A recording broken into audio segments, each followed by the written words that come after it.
ఒకప్పుడు వాక్యము ధర్మశాస్త్ర రూపంలో రాతి పలకల మీద రాయబడి ఉన్నది.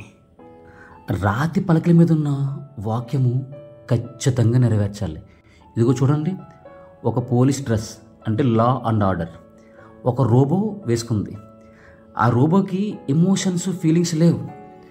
ఖచ్చితంగా తప్పు చేస్తే లాక్కెళ్ళిపోవడమే, తీసుకెళ్ళి జైల్లో కూర్చోబెట్టాలి. ఇంకా వేరే దాంతో సంబంధం లేదు. నువ్వు ఎంత బ్రతిమాలినా, నువ్వు చేయలేదని చెప్పినా, లేదంటే పరిస్థితి ఇలా ఉంది అని ఎక్స్ప్లెయిన్ చేసినా దానికి సంబంధం లేదు.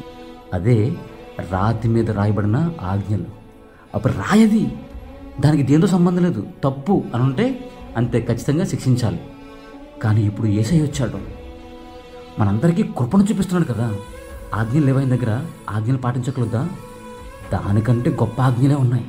అప్పుడు రాతి మీద ఉన్నాయి ఆజ్ఞలు, కానీ ఇప్పుడు రాయి కాదు, మాంసపు ముద్దుప్పుడు, ఇప్పుడు హృదయముప్పుడు, ఇప్పుడు వాక్యము నిన్ను అర్థం చేసుకుంటుంది. నువ్వు సంజాయిషి చెప్పొచ్చు, నీ వివరణ చెప్పొచ్చు.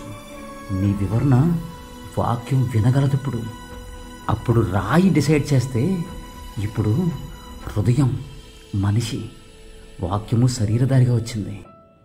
ఇప్పుడు నువ్వు చెప్పుకుంటే, ప్రభువా నా పరిస్థితి ఇది అంటే అదే ధర్మశాస్త్రం.